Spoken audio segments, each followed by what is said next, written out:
प्रिय विद्यार्थियों, हम चैप्टर 9 पढ़ रहे थे।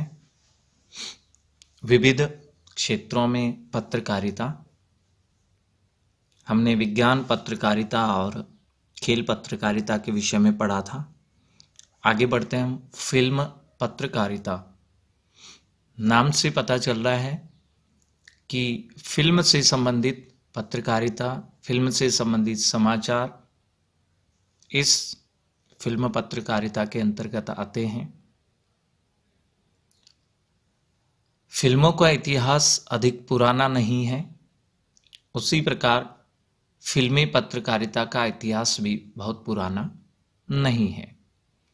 हिंदी के फिल्मी पत्र कलकत्ता से भी निकलते हैं और बम्बई से भी, परंतु अग्रणी होने का श्रेय दिल्ली को है। सबसे पहले जो फिल्म पत्रकारिता की शुरुआत है उसमें अग्रणी दिल्ली को बताया गया है। फिल्म पत्रकारिता का इतिहास सबसे पहले देखते हैं। 1931 में बंबई की इंपीरियल कंपनी ने आलम आरा फिल्म का निर्माण करके लोगों को चौंका दिया था। सबसे पहले 1931 में आलम आरा फिल्म जो बोलती फिल्म थी, क्योंकि पहली फिल्म तो हरिश्चंद्र थी लेकिन वो मूक अभिनय था। पहली जो बोलती फिल्म थी वो आलम आरा ही थी। सिनेमा के गूंगे कलाकार अब बोलने लग गए, गाने लग गए। अर्थात इससे पहले जो फिल्म बनी हरिश्चंद्र उसमें मूक अभिनय था, लेकिन इस फिल्म में पहली बार अभिनेता अभिनेत्रियां जो कलाकार थे वो बोलने लगे, गाने लगे थे। इस जादू को देखकर पढ़े लिखे समाज पर भी सिनेमा का जादू चल गया। पढ़े लिखे लोग भी सिनेमा की ओर आकृष्ट हुए। लोगों में फिल्मों के बारे में, उनमें कार्य करने वालों के विषय में जानने की उत्सुकता भी अब जागृत हुई। इसको दिल्ली के कुछ जागरूक लोगों ने अनुभव करके 1932 में दिल्ली से रंगभूमि का प्रकाशन किया। पहली फिल्म तो बंबई की इंपीरियल कंपनी ने बनाई 1931 में, लेकिन फिल्मी जो पत्रकारिता है उसकी शुरुआत दिल्ली से हुई। 1932 में दिल्ली से पहली बार रंगभूमि नामक के फिल्मी पत्रिका का प्रकाशन हुआ। हिंदी की प्रथम फिल्मी पत्रिका के संपादक श्री लेखराम थे। यह साप्ताहिक थी, सप्ताह में एक ही बार प्रकाशित होती थी और इसका मूल्य 2 पैसे था। श्री रामचंद्र तिवारी ने हिंदी की पहली पत्रिका नव चित्रपट को माना, जो 1932 में दिल्ली से प्रकाशित हुई। स्वाधीनता से पूर्व हिंदी के प्राय सभी दैनिक स्वाधीनता आंदोलन को सक्रिय सहयोग दे रहे थे। जब हमारा देश आजाद नहीं हुआ उससे पहले जो भी समाचार पत्र हिंदी में प्रकाशित होते थे उनमें मुख्य रूप से स्वाधीनता आंदोलन के विषय में ही समाचार होते थे। वैसे भी तब तक शिक्षित एवं बुद्धिजीवी वर्ग फिल्मों और फिल्म वालों को हे दृष्टि से देखता था, बुरी दृष्टि से देखता था, क्योंकि फिल्म में उन्हें जो राष्ट्रीय एकता, स्वतंत्रता से संबंधित जोश आदि का विषय देखने को नहीं मिलता था। इसलिए वो फिल्म और उसके कलाकारों को हे दृष्टि से देखते थे। हिंदी के साहित्यिक वर्ग की दृष्टि में सिनेमा घटिया मनोरंजन का साधन था। प्रत्यक्ष रूप में भारतीय फिल्में राष्ट्रीय आंदोलन में सहयोग नहीं दे पा रही थी। ऐसा क्यों था? इसके पीछे भी कुछ कारण था। फिल्म बनाने वालों के लिए ऐसा कर पाना संभव ही नहीं था, क्योंकि अगर फिल्म बनाने वाले चाहते तो भी राष्ट्रीय आंदोलन से संबंधित कोई बात वो दिखा नहीं पाते थे। विदेशी सेंसर बोर्ड यहाँ पर था, अंग्रेजों का सेंसर बोर्ड पर नियंत्रण था। जब फिल्मों के नाम बम और महात्मा तक रखना ही एक अपराध था, तो सिनेमा के पर्दे पर महात्मा गांधी, पंडित नेहरू के चित्र दिखाना गैर कानूनी था। इसीलिए प्रत्यक्ष रूप से फिल्मों में देश की आज़ादी की बात कर पाना उस समय संभव नहीं था। इस सत्य के बावजूद प्रत्यक्ष रूप से सिनेमा ने जन जागरण में अपनी भूमिका अदा की है। अमर ज्योति, वहाँ, बरांडी की बोतल, पड़ोसी, जमींदार, अपना घर, जमीन, सिकंदर, राम शास्त्री, नया तराना, ये फिल्में ऐसी थी जिन्होंने दर्शकों में देश के प्रति प्यार जागृत किया और देखने वालों को सांप्रदायिक एकता, अन्याय का विरोध तथा भारतीयता के प्रति श्रद्धा रखने की प्रेरणा प्रदान की। स्वाधीनता से पूर्व मुंबई तथा कोलकाता के अंग्रेजी दैनिक तो थोड़ी बहुत फिल्म सामग्री देते थे, परंतु हिंदी में विश्वामित्र को छोड़कर अन्य किसी भी प्रमुख दैनिक में फिल्मों की चर्चा नहीं होती थी। देश की आज़ादी से पहले हम बात करें तो केवल मुंबई और कोलकाता, यहाँ के जो अंग्रेजी भाषा के दैनिक समाचार पत्र थे उनमें फिल्म समीक्षा आती थी, लेकिन हिंदी में केवल विश्वामित्र एक समाचार पत्र था, वही केवल फिल्म की समीक्षा देता था। बाकी दूसरे हिंदी के समाचार पत्रों में फिल्मों की चर्चा भी नहीं होती थी। राष्ट्रीय दैनिक पत्रों का रवैया बदला नवभारत टाइम्स के प्रकाशन से। नवभारत टाइम्स ने लगभग आरंभ से ही साप्ताहिक फिल्मी स्तंभ देना शुरू कर दिया। दैनिक हिंदुस्तान ने आरंभ में थोड़ी सामग्री दी, बाद में नियमित रूप से सप्ताह में एक बार एक पृष्ठ फिल्मों पर देना शुरू कर दिया। उधर राष्ट्रीय दैनिकों के स्वरूप में आए इस परिवर्तन के फलस्वरूप आज नवजीवन, स्वतंत्र भारत, नवभारत, नई दुनिया आदि अन्य दैनिकों ने भी फिल्मों और फिल्म वालों पर नियमित रूप से टिप्पणियां प्रकाशित करनी शुरू कर दी। वर्तमान में हम देखते हैं कि लगभग प्रत्येक हिंदी हो या अंग्रेजी या फिर किसी अन्य भाषा का समाचार पत्र हो, फिल्मी समीक्षा सब में नियमित रूप से वर्तमान में भी आ रही है। इस परिवर्तित दृष्टिकोण के कई कारण थे। एक तो हिंदी का पाठक अब उस विधा के विषय में, फिल्म जो विधा है उस विषय में आवश्यक ज्ञान प्राप्त करने को उत्सुक था, जो उसके मनोरंजन का सर्वप्रिय साधन अब सिनेमा भी बन गया था। ये पहला कारण था, इसलिए फिल्म की समीक्षा प्रत्येक हिंदी दैनिक में भी आने लगी। दूसरा कारण था कि स्वाधीन भारत में राष्ट्र के नवनिर्माण में सिनेमा ने अपनी भूमिका अदा करनी शुरू कर दी थी। तीसरा कारण रहा, राष्ट्रीय सरकार भी अब सिनेमा के विकास के प्रति प्रयत्नशील थी। 1951 की फिल्म जांच पड़ताल समिति, 1954 में राष्ट्रीय फिल्म पुरस्कारों की स्थापना आदि ने प्रबुद्ध एवं शिक्षित समाज के दृष्टिकोण को बदल दिया था, और यही हवा का बदलता रुख दैनिक पत्रों में भी अभिव्यक्ति पाने लगा। ये प्रमुख रूप से 3 कारण ऐसे थे जिससे दैनिक समाचार पत्रों में प्रतिदिन नियमित रूप से फिल्म समीक्षा आने लगी। पहला कारण तो अब पाठक इस फिल्म क्षेत्र में भी रुचि लेने लगा था, इसका ज्ञान भी चाहता था। मनोरंजन का एक प्रमुख साधन अब फिल्म को माने जाने लगा था। दूसरा कारण था कि राष्ट्र के नव निर्माण में भी अब सिनेमा अपनी भूमिका अदा करने लग गया था। और तीसरा, अब राष्ट्रीय सरकार भी सिनेमा के विकास में प्रयत्नशील थी। इन तीनों ही कारणों से फिल्म की समीक्षा, फिल्म संबंधी टिप्पणी, फिल्मी पत्रकारिता अब नियमित आने लगी।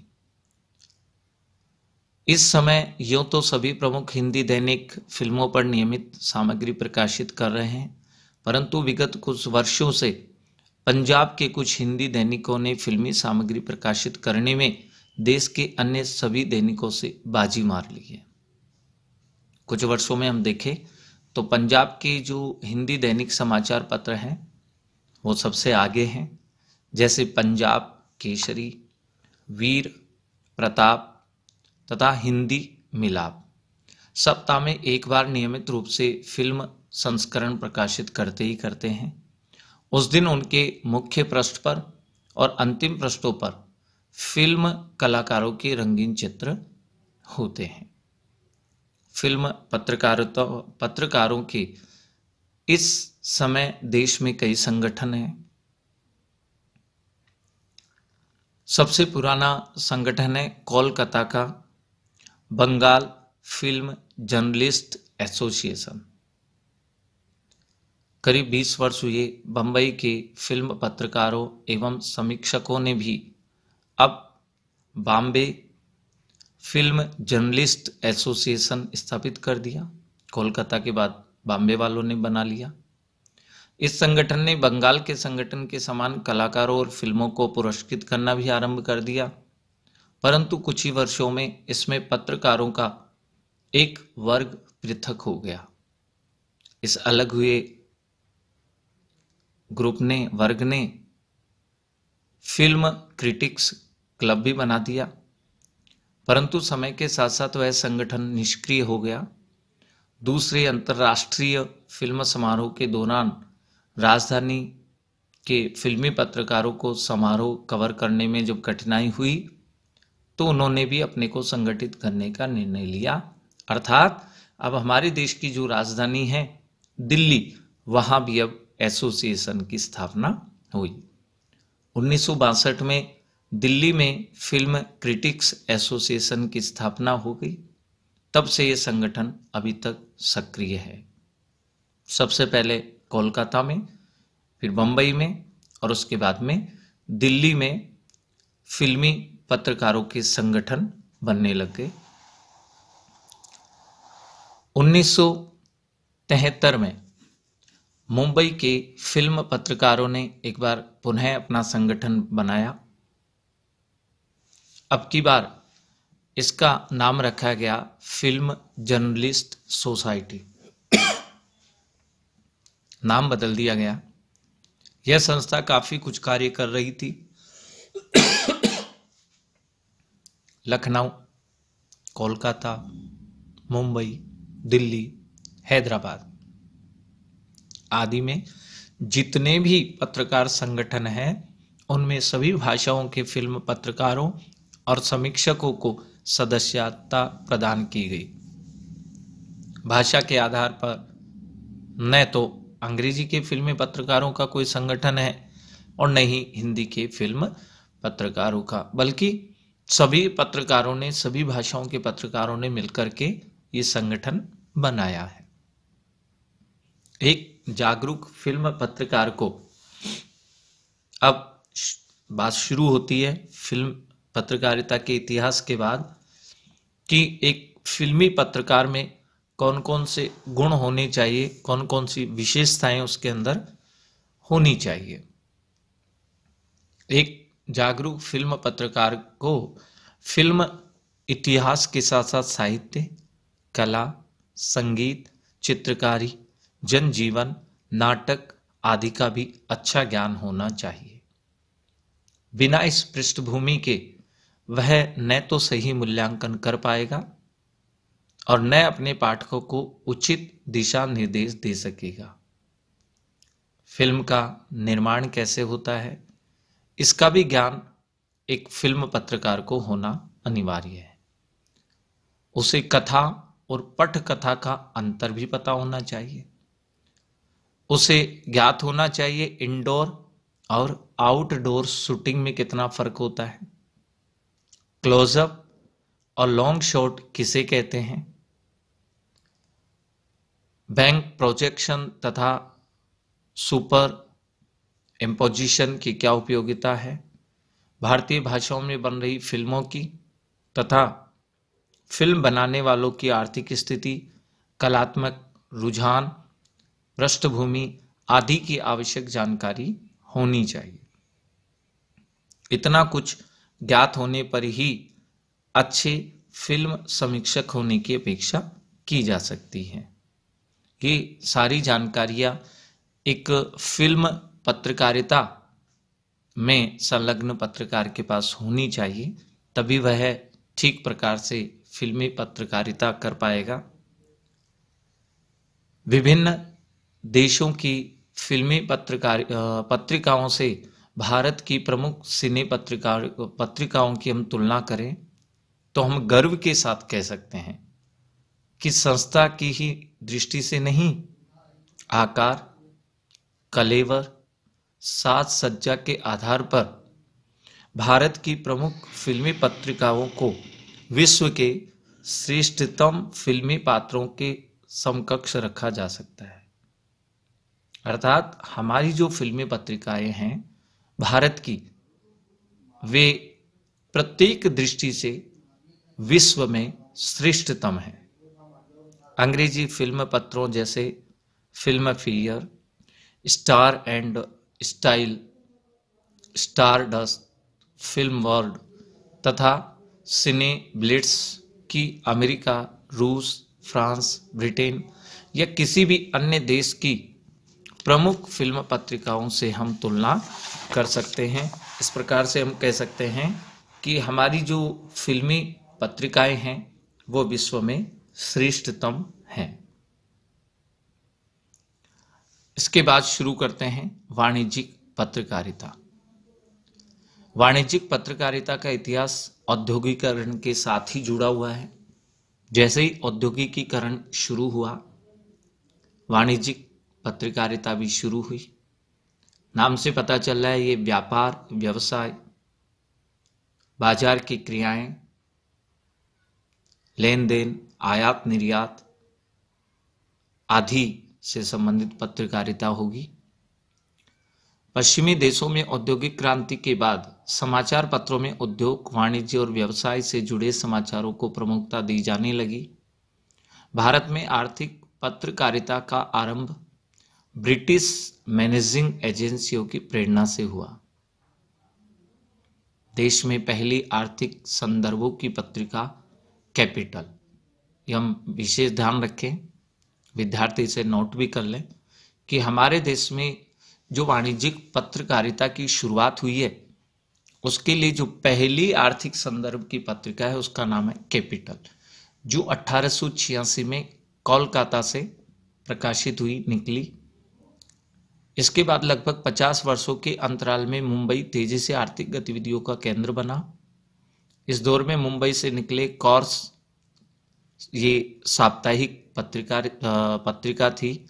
इसने खास पहचान बनाई, लोगों के बीच प्रसिद्ध हो गई। इस पत्रिका का 1910 में प्रकाशन कोलकाता से ही प्रारंभ हुआ। दिल्ली से 1943 में ईस्टर्न इकोनॉमिक्स और फाइनेंशियल एक्सप्रेस का प्रकाशन शुरू हो गया। आज़ादी के बाद गुजरात में व्यापार नामक पत्रिका का प्रकाशन 1949 में मासिक पत्रिका के रूप में आरंभ हुआ। ये इतिहास है कि वाणिज्यिक पत्रकारिता की शुरुआत भारत में कब और कहां से हुई। सबसे पहले तो इसकी पत्रकारिता, जो वाणिज्यिक पत्रकारिता है, इसके लिए क्या आवश्यक है, एक पत्रकार के पास किन किन चीजों का अनुभव या ज्ञान होना आवश्यक है, देखते हैं।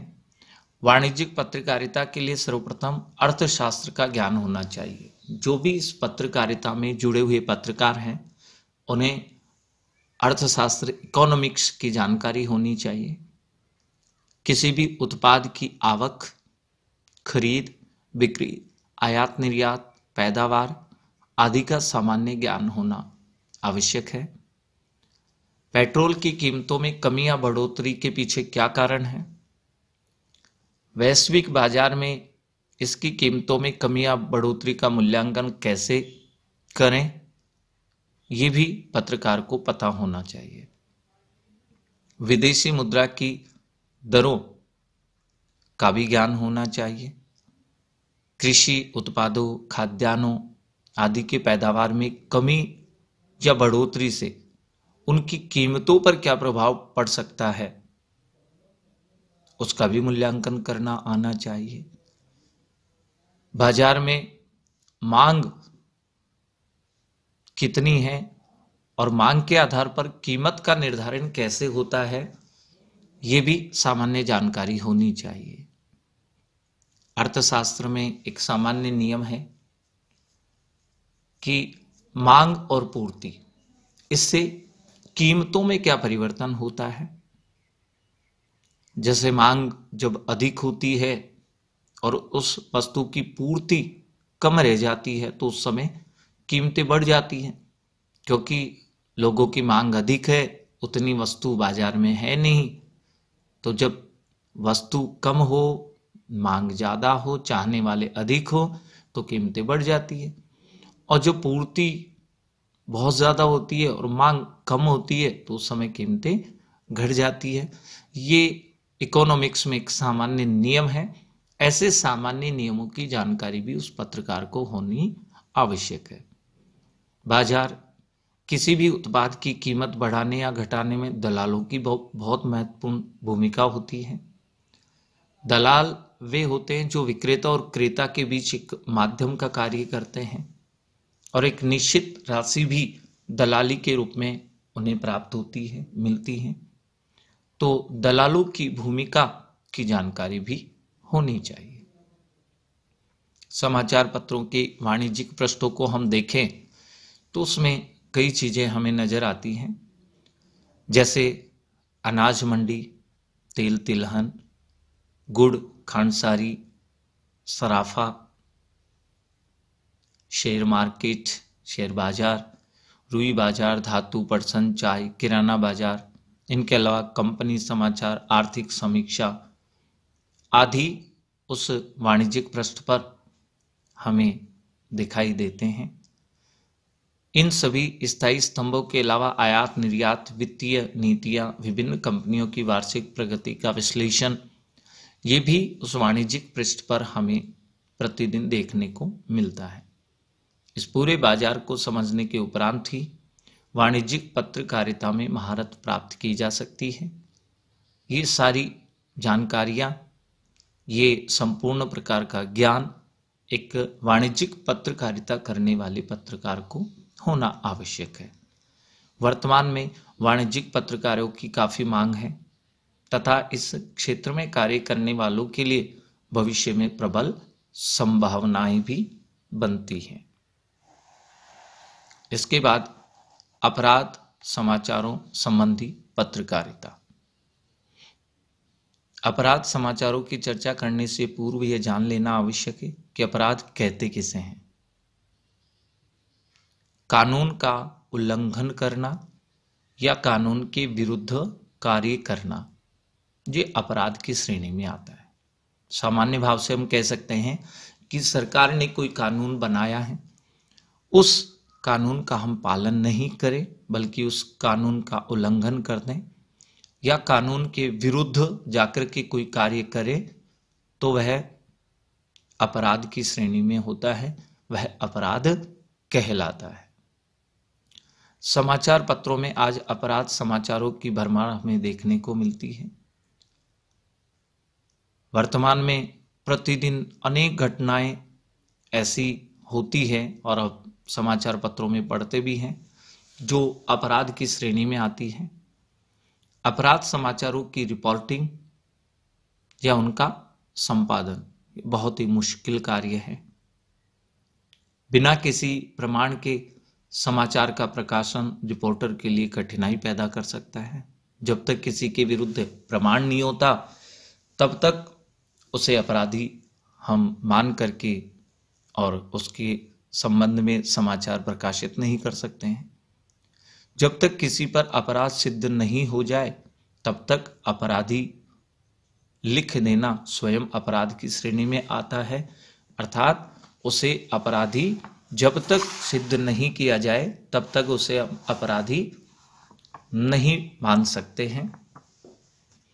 अपराध समाचारों की रिपोर्टिंग करने वालों को पुलिस, अदालत और कानून का सामान्य ज्ञान होना आवश्यक है। जो भी अपराध समाचारों से संबंधित पत्रकार हैं उन्हें पुलिस प्रशासन, अदालत और कानूनों का सामान्य ज्ञान होना चाहिए। किसी भी अपराध की खोजबीन के लिए पुलिस में अपनाई जाने वाली प्रक्रिया की जानकारी होनी चाहिए। साथ ही जो भी घटनाक्रम है उसका सिलसिलेवार सीरियल से ब्यौरा होना चाहिए। किसी भी अपराध के समाचारों में क्या, कहाँ, कब, कैसे, कौन, क्यों, इन सब का उत्तर भली भांति रूप में प्रस्तुत किया जाना चाहिए ताकि पाठक की जिज्ञासा शांत हो सके। ये जो कयकार हैं उन सब का उत्तर उस अपराध से संबंधित पत्रकारिता में होना आवश्यक है, तभी पाठक की जिज्ञासा शांत हो पाएगी। इस चैप्टर में हमारी अंतिम बात होती है अदालती पत्रकारिता। वस्तुतः अपराध समाचारों के क्रम में ही अदालती समाचारों को भी देखा जाता है। अपराध करने के बाद अपराधी को पुलिस द्वारा गिरफ्तार किए जाने और उसे अदालत में प्रस्तुत करने के बाद दिए गए फैसले के समाचारों को अदालती समाचारों के तहत लिया जाता है। जब पुलिस किसी अपराधी को गिरफ्तार कर ले और अदालत में उसके खिलाफ जो कार्रवाई चल रही है और जो अदालत का निर्णय उसके लिए आया है, ये सब अदालती पत्रकारिता के अंतर्गत आते हैं। अदालत में अभियुक्त के पक्ष और अभियोजन अर्थात आरोप लगाने वाले पक्षों के वकीलों के प्रस्तुत तर्क के आधार पर अदालत फैसला सुनाती है। अदालत में जो बहस हुई है उसके बाद फैसले की समस्त कार्रवाई को अदालती समाचारों में शामिल किया जाता है। अदालती समाचारों की महत्ता का अंदाज इसी बात से हम लगा सकते हैं कि एक फैसले की खबर से देश भर में हलचल मच जाती है और कई बार तो आंदोलन का भी रूप ले लेती है। अतः ऐसे समाचारों को काफ़ी गंभीरता से लिखने की आवश्यकता होती है। कई बार फैसले में उल्लेखित तथ्यों को ठीक न समझ पाने के कारण भी बहुत बड़ा नुकसान हो सकता है।